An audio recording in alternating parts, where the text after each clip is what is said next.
Running a Fever, episode 440. You should see the other guy.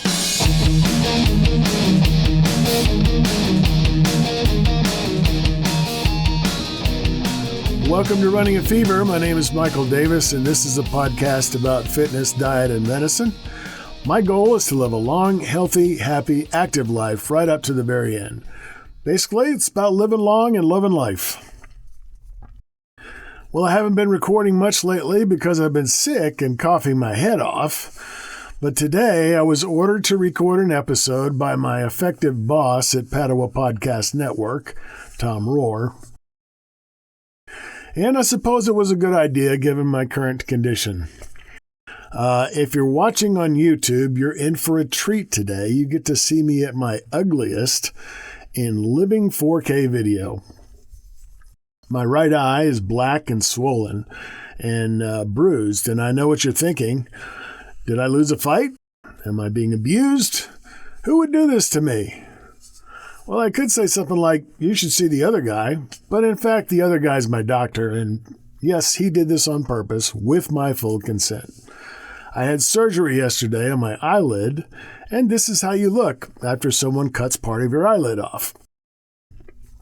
So, why would I go through such a thing? I suffer from a condition called ptosis, spelled Ptosis, which means my right eyelid droops over my eye when it's relaxed in a normal state.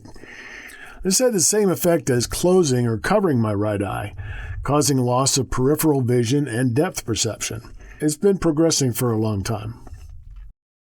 My left eye has always been dominant, especially since I also have keratoconus in my right eye to a greater extent than in my left. This condition causes the cornea to become misshapen, distorting my vision. I wear contacts specifically designed for keratoconus. They're filled with saline, which smooths the cornea and rounds out my vision, making it normal. There's also additional correction involved, bringing my vision to 20/20. Corrected. Unfortunately, keratoconus cannot be corrected with eyeglasses. I often worry that someday I may not have the dexterity for the complex procedures required to insert and remove these contacts. Vision is, obviously, extremely important to life. One problem with the contacts, according to the consulting ophthalmologist who performed my surgery, is that the type I use, called scleral lenses, can cause stretching of the tendons and muscles of the eyelid, resulting in ptosis.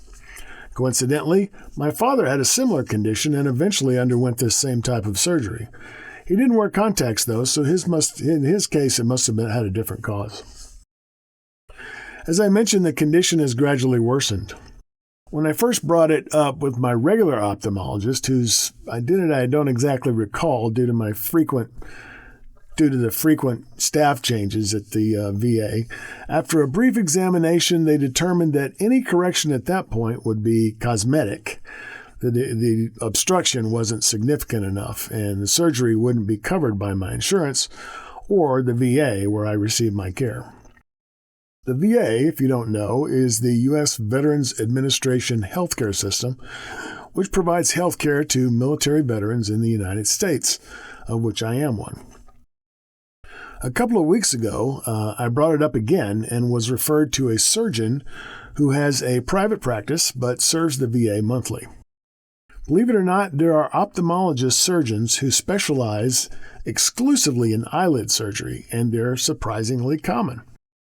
After a brief consultation, I was diagnosed and scheduled for surgery, which I had just a week later, yesterday.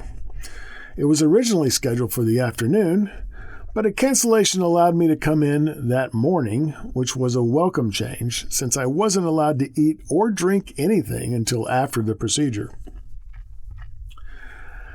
Despite being a minor surgery without general anesthesia, they treated it with the same seriousness as any other operation. I had to have a driver present the entire time. I arrived 2 hours early, though most of that time was spent waiting. I was asked the same questions multiple times by different staff members to ensure that they had the right patient, the correct procedure, and the correct eyelid. That makes sense, and I wasn't really bothered by it. I had to remove all my clothes except my underwear and change into a hospital gown. As the procedure time approached, the doctor came in and had me sign a consent form on a laptop. Then he marked my eyelid with a pen, presumably where he planned to make the incision. He told me, ice and ointment, though I received more detailed post-op instructions later. I didn't receive any medication until I was in the operating room. Though I was awake the entire time and remember hearing music and conversation, I didn't pay much attention to what was happening to my eye. So I guess the drugs worked. I heard them mention 3 different medications that they gave me for anesthesia. The surgery took about 20 minutes. I felt pretty normal afterward, except that my eye felt strange when I closed it. It was already swollen, though I didn't notice it much at first. Once the drugs wore off, it was painful. I took some aspirin. Eventually, the pain subsided, leaving only mild discomfort. I'm icing it for 10 minutes every hour. I'm awake and applying ointment 3 times a day. I'm expected to be mostly recovered within 10 days, with full recovery in 3 months. I'm scheduled to have the sutures removed exactly 1 week after surgery next Friday. So it remains to be seen whether the procedure helps my ptosis, and I'll be sure to let you know. For now, enjoy the view. Unfortunately, the other guy actually looks a lot better. Remember, if you've got the fever, keep it burning. And if you don't, catch the fever. And I'll see you next time with both eyes on Running a Fever.